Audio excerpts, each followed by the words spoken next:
welcome to the Honeypot podcast. Today, we're diving into the art of choosing the right ideas. Alexander and Fredrik tackle a common challenge in organizations. Capturing ideas is just the beginning, but how do you sift through them and decide which ones deserve the spotlight? They'll explore why we often start with no bad ideas and what that really means when it comes to innovation. From brainstorming techniques like the 10 in 10 inches to asking the essential questions. What problem are we solving? For whom? And how can it scale? This episode is packed with actionable insights for anyone looking to refine their idea selection process. Stick around to discover how to get the most out of your team's creativity and why sometimes the best way to think outside the box is to first define the box. Let's jump in.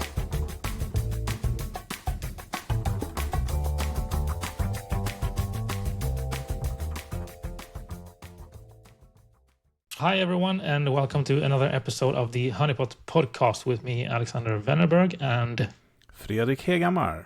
How you doing? I'm doing good. And you've been to Paris? I've been to Paris. Yes, autumn in or falls in Paris is not bad. You know, romantic. Romantic, absolutely. Good food, good drinks, and a really nice weather. You know, sounds great. So if a lot we of have new any impressions, yes. That's wonderful. If we have any of you listeners living in Paris, would be happy to hear from you. Yeah. Maybe you can just ping us on LinkedIn or something. Would be wonderful having a few people listening in Paris as well. Do it. Great. So today we're going to be talking about something that we often bumps into. We have a lot of people that we're talking to every week or talking with every week. And I would say that one thing that often comes up is that they're pretty much coming to us and say that we have a bunch of ideas that we have captured. It might be in a workshop or digitally through a form or through Hives as a software. And pretty much comes down to like, how do we choose the right ideas and decide which to prioritize? Do you recognize that challenge? Yeah, and that's a tough one for sure. Because sometimes there are many good ideas and sometimes there are even more bad ideas at the time, but you never know. The next day it might be good ideas. Exactly. And that's one thing that I find very interesting, because we often say that, at least when we are ideating or coming up with the ideas, we're often starting a session or starting the instructions with the fact that there are no bad ideas. Could you just like explain or like share your thoughts a little bit about that way of saying things, that there are no bad ideas? Yeah, I mean, there's no bad ideas until we have decided they are bad. Yeah. You know, that's the thing. And just the fact that you have to go through, most of the time you have to go through quantity of ideas to find the qualitative ones. And also the same thing is when you brainstorm, you know, when you start, you let your mind go. You know, the first, let's say we do an exercise called 10 in 10. So we say, you know, everybody should be silent and in 10 minutes write down at least 10 ideas. And that might be a big, you know, obstacle for a lot of people who say, I'm not creative and stuff like that. But when they start writing down, you know, ideas, big and small, you know, the mind starts to flow. And I think an old colleague of mine, Astro Teller at Google, said, you know, we have to dream like children, but we should test like adults. And I think that kind of sums up really, really good, because you never know. I mean, if you come up with an to you silly idea, when you present it in the team, and I have another idea, and the two together is super strong. And there's a lot of exercise when you do that. You know, you pick, like, there's this exercise you tell people to write down media channels on Post-its and put on a wall, and then they should write down services and put on the wall, and then they should put down a company name or a brand and put on the wall. So, and then you say, you know, pick 3 and turn that into a new company, or turn that into a service or something like that. And yes, really you start mixing them. Exactly, and that's you know, the essence of working with different perspectives, because you never know when your silly idea sparks the great idea to become awesome. Yeah, that's great. So in conclusion, we as I mentioned, we often start something with telling that there are no bad ideas, at least when you're ideating, but that's like half the truth in the form of like there are bad ideas, but we don't know of any bad ideas before we have put them on the table, so to speak. No, exactly. It's like a puzzle, you have to make sure that the ideas fits the purpose, and some of them will not fit the purpose today or tomorrow, but maybe in the future. And we also always say that, working with ideas or innovation, to be more specific, maybe it's about timing as well. How do we know that this is good? And it might not be good today, but it might be good tomorrow. You never know. And that also takes us to another thing, because I would say, at least from my perspective, when I'm talking to people about this challenge or problem on how to choose the right ideas, I would also say that there's two parts to it in the form of we've got a lot of people talking about that there are so many like irrelevant ideas, or let's say bad ideas, or ideas they can't act on because they're not relevant to the company, organization, or the team that they're trying to work on. And another thing is that they might have a lot of great ideas and doesn't really know how to prioritize or qualify among them. But I would say that when it comes to the first challenge, talking about getting too many not relevant ideas or not good ideas enough, I would also argue that it actually starts before you even start capturing the ideas. Yeah, it does. It definitely how you frame the question. Yeah, exactly. Right, that's what you mean. How you write the brief or how you frame the question.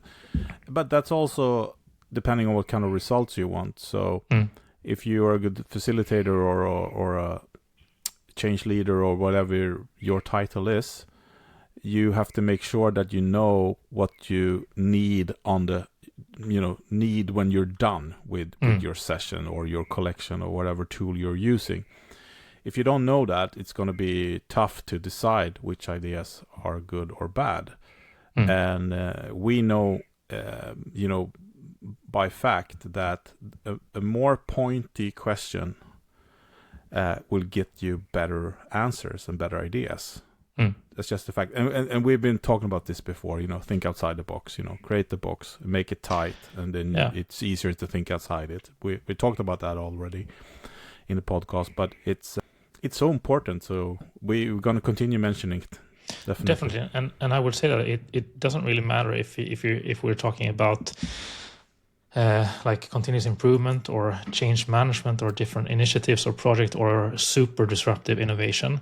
I would say that most situations would benefit from having a clear question or a clear challenge or opportunity that you're asking for, like improvements or ideas for. It does, but then talking about the chicken or the egg, sort of, how do you know that you're asking the right pointy question as well? So. Yeah, no, that's a very interesting discussion as well. But I would say that I would also say that a lot of people I talk to tend to overcomplicate things in the way that if they don't really know where to start when it comes to these kind of challenges or capturing ideas. Like start by looking at what are the challenges that we are supposed to be solving as a team or as a department or as a company this year or this quarter. Yep. And look at like what are the goals that we're going to be achieving or opportunities that we're going to be exploring as a team, department, or company again. Definitely. And if you just start by those, phrase them as questions or challenges or opportunities, and start letting people contribute or participate in that thought process, you'll get so many great absolutely insights. But we just have to be aware of that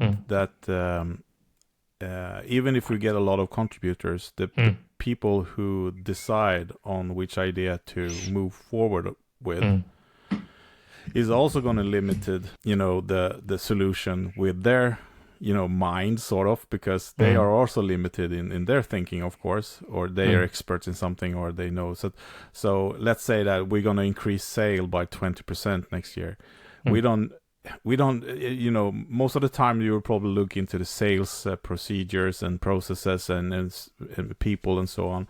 But maybe it's a marketing thing, or maybe it's a product thing. You don't know that, right? So that's why it's so important to get all this perspective into a workshop, and also make sure that to question the challenge. I always question the challenge when I work with the clients, or I let the group that I have in the room question the challenge or the brief.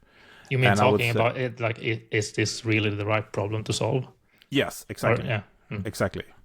And I would say 9 out of 10 times we start working on something else that in the end solves the question that needed to be solved. So that's also important, to let our mind fork out and, as Astra say, to dream like children, and go wide before we narrow it down. But it also requires a process, of course.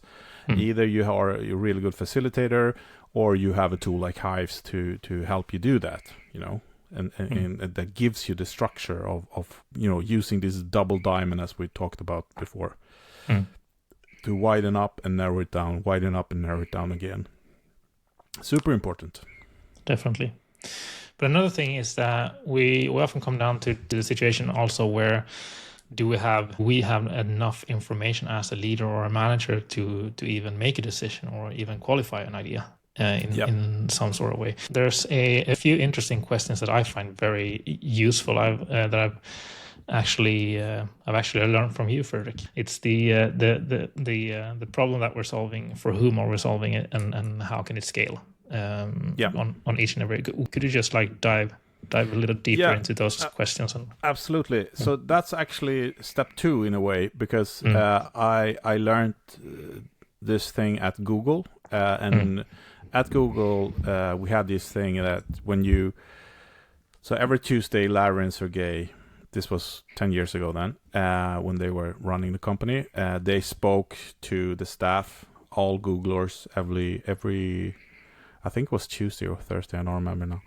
But so they talked about the topic, and I worked at Creative Lab, and what the topic they talked about was the topic we worked with for a week, sort of. And we were definitely, our role was to think broadly, about anything, and at the company like Google, and I will come back to this later, because this is a rather scary part for other companies, but remind me later. But so we were thinking broadly how to solve these things, and sky was the limit, basically, or literally. And we were measuring our ideas against 3 criteria. So and those 3 criteria was: is it good for the user? Is it good for Google? Or is it good for the world?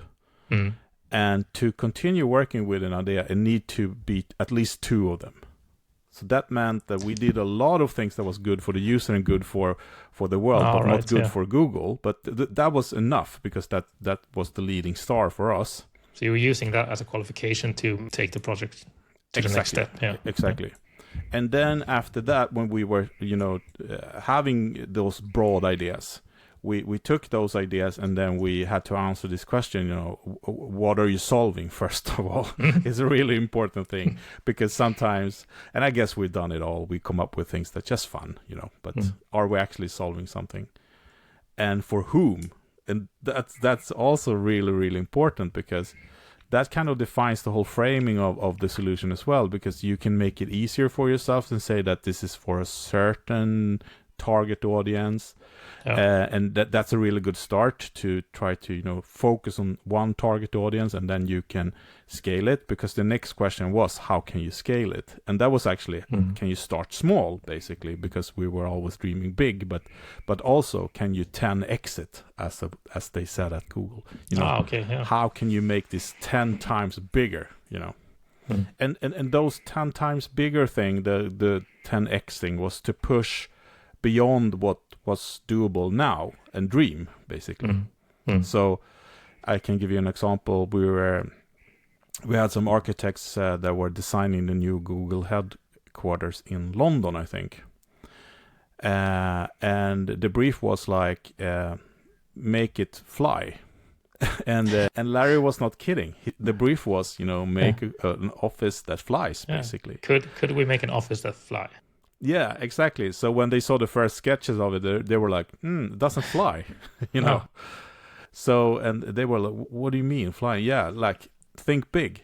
And in the end, they ended up with an office that looks like it's flying, but it's not flying. But it would never ended up that way if they didn't push themselves beyond what they thought was doable, using this simple technique of 10x your idea, basically. Yeah, that's wonderful. You had one thing that I was gonna reminding you of. Yes. Thank you. About being Already forgot a scary part for other companies. No, but I get a little sad when because a lot of companies they talk a lot about how Google do things, about the 10x, the 20%, and so on. And a lot of it's myths as well. It's not true, everything. But I think the important thing for companies that want to work with innovation or push the boundaries, they need to look into their own box, sort of say, because they cannot compare themselves with Google. There's not many companies out there that can do that, when it comes to resources and money. And so I think it's they don't do themselves right to do that. I think they can be inspired, but they need to find their own way. I can definitely, So take inspiration definitely, but don't try to copy the way of doing things. No, so try to look into how the processes, like design thinking, for example, and Google they adopted the sprint way of working, for example. That's something we did every day, but the person Jake who came up with this and wrote the book, he was basically the only one at Google working in that process. But at the Creative Lab where I were working, we were working sprints all the time because we were working, a week at a time with something, and sometimes we worked longer. But the process of finding new ways and discover new opportunities or solutions was no more than a week. But then, we had unlimited resources doing it. And how many companies has that? It's not this. No. So my tip is to look at Google, get inspired, but do it your way. That's great. So what problem are we solving? For whom are we solving the problem? And how can the idea scale? Yeah. Are the three magic questions to answer. Yeah, and I think that will get you very far in the process, because most of the time, not most of the time, but in a lot of cases, you can't answer those questions. No, and if you can't answer these questions, then maybe it's not an idea that should be spent that much more time. Park it for now. Yeah, exactly. And then if you take those three, and then you can add, like when I was working with Swedish radio, the public service, they said, are this supporting the public service offer? Which is a really relevant question, because if it's not, leave it. Yeah. And also they had instead of scaling, they had scaling as well, but we were working with scaling, but they also had, how would this look like an ordinary Tuesday? Because in the public, radio, it's a lot of Tuesdays, if you know what I mean. Yeah, and I think that's a wonderful way of, let's say, visually or situationally prototype. Yeah, it's somehow limiting the idea a little bit, but also make it more real. Yeah, to fit. They do exactly what I was saying about making the innovation process yours, because okay, great, you can dream like a child, you can think big, sky's the limit, but how will it look at a normal Tuesday? I think that's really, really good question to ask yourself. But we also have other parameters that we use a lot in our tool. Could you share those with us? Definitely, and so that also leads us to the workflow of the week, or our practical tips of the week. The tips and tricks. So this episode, we wanted to share actually two things with you that are very practical and you can start using today in your team and organization if you're working with ideas or solutions or different kind of insights and you want to be qualifying and prioritizing those ones. The first one is 3 lenses of innovation, which is called, and the other one is called Eisenhower matrix. So the first one, 3 lenses of innovation, is a way of qualifying ideas, meaning deciding which ideas to move further along the process and spend more I love that, time on. that these are like existing models, stuff that we've been using forever, and this makes sense. And then when you start Googling it, it's like it's a mythology. It's so interesting when we find those things, because it's things that have come up because they're like logic to use. Yeah, common sense. Common sense in many ways. But as soon as you start searching for them, you discover that, so someone named this a methodology. Yeah. Someone a little bit smarter. Exactly, and then monetized it. Yeah. So the 3 lenses of innovation, way of qualifying ideas or solutions, and that is made up of 3 things, as it's called, 3 lenses of innovation. It's viability, feasibility, and desirability, and those 3 are pretty much like fancy words of the first one. Viability: is it sustainable for the company, or can we make profit from it? Is it something that is useful for us? The second one, feasibility, is can we do it, and that can mean from a technically or legal perspective. Can we do it as an organization or on our market? And the last one, desirability, is that do people want it, and how much would it be desired, this solution? It's the human side of it. I would say that the 3 Google ones are very similar, just different They're very close to wordings, this basically. as well. Yeah, definitely. And also, what I like with this qualification method is that you can give your data input very quickly. For example, if you use it in Hives, we just, drag on a scale from 1 to 10, for example. Yeah. And that will take you 10 seconds to give that data, and that means that you can ask people on the run, and I really emphasize to do a couple of these qualifications on ideas. You ask different levels in the company. You can ask the management, you can ask the board, and you can ask the floor, sort of. And that's really interesting to see how the frontline workforce, they know exactly what to do, and they will like, it's a small thing, and then the middle management, it's going to cost a fortune, and the board's like, no, this is not doable. It's like, and then you can compare those 3. And it's very rare that they align, but sometimes they do. But no, I agree, and it's very interesting to see the match or the mismatch between those different. Yeah, but it's all about knowledge, and also, this is a side note, but when they do physical workshops, when you have like the CEO in one of the teams or something like that, it usually takes longer for that team to. Every exercise is kind of taking longer for some reason, and in the beginning I thought it was about hierarchies and your respect of your boss or something like that, but no, it's not. It's because the CEO of a company or the higher management, they have a more helicopter view on solutions or challenges, so that means it takes more time to look on it holistically. It's kind of interesting. So that, because that team, if you have multiple teams, the teams with the CEO is always the slowest team.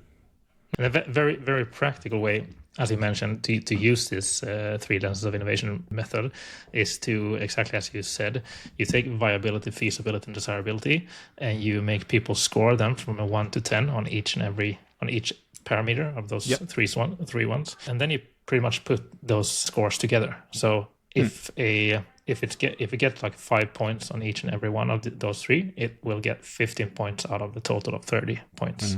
And you can easily rank and prioritize ideas based on those ones to qualify which has the highest total value to move forward in the process. So let's say you get 30 ideas. You have a panel who do qualifications, and you in time less than taking a coffee, you have narrowed it down to maybe 5 ideas that are valid to continue working on. Exactly. And speaking about that, if 3 lenses of innovation was a way of qualifying which ideas to keep working on, the second one, Eisenhower matrix, is a way to prioritize the ideas that you've already chosen, which to do first or prioritize highest. And the Eisenhower matrix, some of you have already heard about it and maybe are using it out there. But for those of you who are not using it, I would definitely recommend it as a prioritization methodology, because it's very easy to understand, it's very easy to use, and it's very valuable and powerful to use. And that contains of actually just 2 questions. How urgent is this? And you can use that as a scale as well, from 1 to 10. And how important is it? From 1 to 10. And if you score based on those 2 questions, you will get a super clear prioritization list. What to do first, and what to schedule for later, what to just forget or park for now, and what to not do at all, let's say. Yeah, and also, and I think that's really proven. Do you say methodology? Yeah. But I also use 2 more that I do more in sessions. The first one is the 70-20-10 method. Yeah. And this is a way of let's say you have 100 ideas and you're gonna pick 3 of them. Then I would say, like, I mean, you can use the 70-20-10, and 70 should be an idea that solves the core issue. The 20% should be connecting to the core business, and the 10% should be a bananas idea. So that's one way of doing it. Another way of doing it, which is even easier, is that you divide it to now, near future, 1 year from now, and future, 3 years from now. And if you have 100 ideas, and I said, pick 3 ideas, one that you can do today, one that you can do within a year, and one that you can do within 3 years. Yeah. And that also gives you like 3 ideas at different states. That I think that's really good as well. Yeah. No, some really great tools there to find like the balance between, do we have the right balance of the right number of ideas, or different kind of ideas, let's say, in the different buckets there as well. Yeah, and then not to forget, a lot of companies that I've been working with, when they are building products or services, they also kind of scale the wow factor. Oh yeah. How cool is this, or how fun is this, or and I call that the wow factor. And I think that's a really important thing as well, because if you are moving forward with something, it's important that not only the customers or the target audience likes it, but also you have to like it. Otherwise. Yeah, it's also something that cuts through the noise, both from a, as you said, like customer perspective, but also from a energy or interest in perspective. Absolutely. Internally, yeah. So take these methodologies, look into them, and my suggestion is to add a couple of your own, measuring points to them to make them yours. That's really important. Or Definitely. rewrite them into your words, that the way you're talking at your company. Yeah, the most important thing is that people understand the different like parameters or questions that you're asking, so you can get the right data from it as well. Yeah. Definitely. Sorry, one more thing. It's actually good also to estimate time or money. That's also a really good way of qualifying idea. So if you ask a person, in front of the machine who actually makes the tires, how long would this take to implement? That person would say, 2 hours, and then you will ask the management, and they will say, this will probably take 2 years. Exactly. That's usually the differences. No, because the person at the machine doesn't know the implications of marketing, rebuilding the warehouse, buying more material. So that's what I'm saying. It's not always that easy. That's why these people need to talk together and and find a middle ground. Yeah, definitely. You need both sides. If you're losing out on one of the sides, you're lacking data to make the right accurate decisions. Yeah. Definitely. Yes. Yeah. Great. That was all for us for this episode. I hope you got some really practical things to use out there in your daily working with innovation, change, and continuous improvement out there. If you have any questions, as usual, feel free to reach out on LinkedIn or send us an email at alexander@hives.co or fredrik@hives.co. And also check out hives.co if you haven't tried it already. Yes, and if you want us to come to your company and do a live pod or a talk or a workshop, let us know. Definitely. We're happy to do that. Great. Wonderful. Have a nice day and see you in the next episode. Bye-bye. Thanks for tuning in to this episode of the Honeypot podcast brought to you by Hives.co. We hope you found today's insights valuable and inspiring. If you have any questions, thoughts, or ideas, we'd love to hear from you. You can easily reach us by searching for Alexander Wennerberg or Fredrik Heghammar on LinkedIn. Or feel free to drop us an email at alexander@hives.co or fredrik@hives.co. And hey, if you want to learn more about how Hives.co can help you capture insights, ideas, and feedback from your team or customers to make smarter business decisions, head over to Hives.co. It's the easiest yet most powerful tool out there for driving innovation and continuous improvement. Until next time, keep innovating, and thanks for being a part of the Honeypot community.